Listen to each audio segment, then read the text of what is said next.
રાજકોટ હીરાસર એરપોર્ટથી વિદેશી ફ્લાઇટ નહીં ઉડે। હીરાસર એરપોર્ટથી માત્ર ડોમેસ્ટિક ફ્લાઇટનું જ સંચાલન થશે।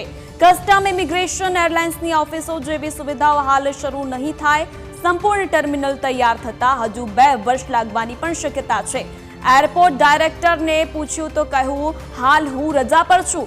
હીરાસર એરપોર્ટ પર હાલ નામ મોટા અને દર્શન નાના જેવી સ્થિતિ જોવા મળી રહી છે। તો આજ મુદ્દે વધુ જાણકારી સાથે સંવાદદાતા ઋષિ આપણી સાથે જોડાઈ ચૂક્યા છે। ઋષિ, શું વધુ જાણકારી?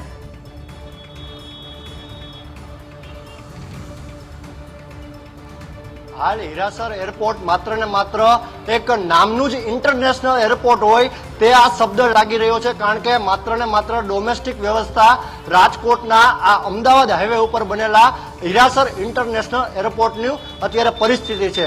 ખાસ વાત કરવામાં આવે ઇન્ટરનેશનલ એરપોર્ટની તો હીરાસર ઇન્ટરનેશનલ એરપોર્ટ પ્રધાનમંત્રી દ્વારા તેનું ઉદ્ઘાટન કરવામાં આવ્યું હતું, પરંતુ હાલ 2 વર્ષ જેટલો સમય તમામ ટર્મિનલ તૈયાર થતા લાગવાનો છે અને ખાસ જે તમામ સુવિધાઓની વાત કરવામાં આવે કે જે ઇન્ટરનેશનલ એરપોર્ટ પર હોય તે સુવિધાના નામે અત્યારે મીંડું છે।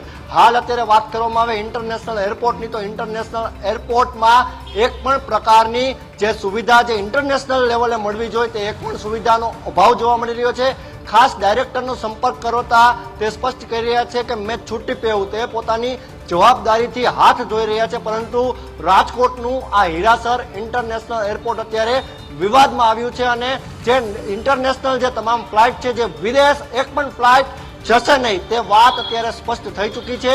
એકમાત્ર ફ્લાઇટ આ એરપોર્ટ ઉપર આવી હતી અને ઇંગ્લેન્ડના તમામ પ્લેયરોને લઈને આ ફ્લાઇટ આવી હતી। તે માત્ર ને માત્ર ટેસ્ટિંગ પૂરતી વાત હતી, પરંતુ ત્યારે પણ 2 થી 2.5 કલાક જેટલો સમય પણ લાગ્યો હતો અને જે તંત્ર છે તે તમામ જે વિદેશીઓ જે રાજકોટના મહેમાન બન્યા હતા તેને ઇમિગ્રેશન સહિતની સુવિધાઓ પૂરતી આપવામાં તેઓ નિષ્ફળ પણ ક્યાંક ને ક્યાંક રહ્યા હોય તેવું સ્પષ્ટ અત્યારે ચિત્ર લાગી રહ્યું છે, કારણ કે નામ જ એવું હતું કે હીરાસર ઇન્ટરનેશનલ એરપોર્ટ, પરંતુ આ એરપોર્ટ ઉપરથી એક પણ ફ્લાઇટ વિદેશ જશે નહીં તે વાત અત્યારે સ્પષ્ટ થતા તેવું સ્પષ્ટ લાગી રહ્યું છે કે નામ બળે અને દર્શન છોટે। જી